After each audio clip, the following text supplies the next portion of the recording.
Still working on this engine. I got the exhaust manifold off, gasket. Just pulled off the boss on the exhaust manifold.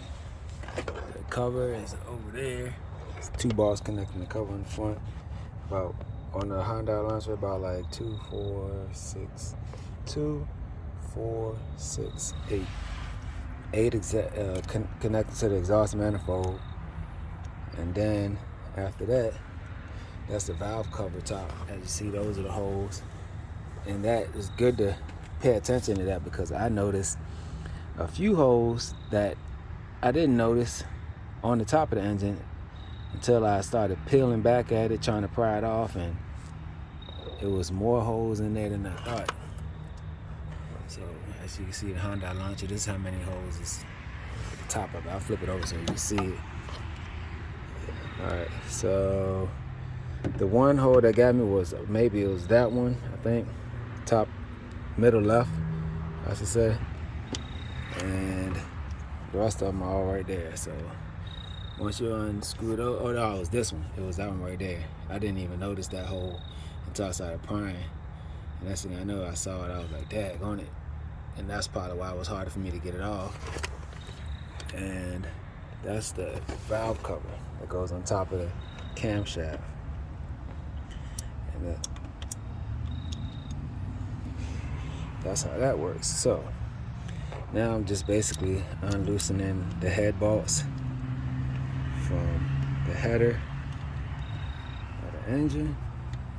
And like they say, go outside in to loosen, maybe starting with 10 up top. It's usually a bigger bolt socket than this one, and the other 2 sockets are smaller. So as you see, the hole is even bigger. That could fit all the way in there. And then this one has smaller sockets. So the far 2 out on the outside have a larger socket, and inwards has smaller sockets. So basically, after you unscrew all those, you can pull the header bolt out. I got a few more to go. Start with like 10. That's 10. And then 9 is right there. Or I might be wrong, but either way, just start on that side. Or the outside's 10. Let's say that's 9. And let's say far end, that's 8, and that's 7. And then that's probably 6, 5, 4, 3, and then 2 and 1. And then the top of it should come off, the header should come off. So basically, that's how you unscrew that. The exhaust manifold was the only thing I had to really take off to get to this point. There's videos online that show you have to take off the intake also. You have to separate the intake from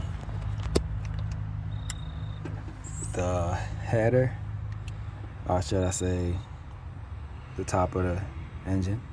So see, I already unbolted those. It was 4 bolts in the rear, but I was noticing that no matter what I did, it kept pushing the fuel line, and I saw fuel spraying out of these tan color hoses, and or the fuel injectors, I should say.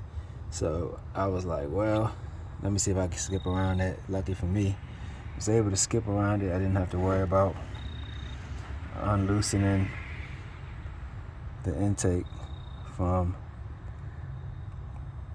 the engine. So basically, it's still okay just to unscrew the 4 in the rear, just to, you know, get to it. As you can see, that's 1, 2, 3, 4, and then from there, unscrewing the top of the valve cover. And then once you get that off, then you have to get a certain kind of tool. I'm not sure what this tool is. Probably a header bolt or a header socket, and then just unscrew the head bolts.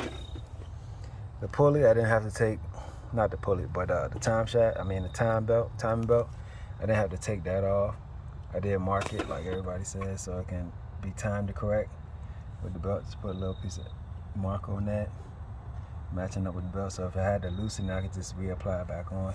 Lucky for me, half the stuff people said I had to do, I didn't have to. But as long as you get the exhaust manifold off, the exhaust cover, of course, heat shield cover, and make sure you disconnect your wires. your fuel line pump that's connected from the intake. So you won't damage it and that fuel be coming out, because I had a little spray out but not a lot. Disconnect those 2 hoses at the top so you can easily remove your valve cover. And then from there, everything else is pretty much as easy as pie.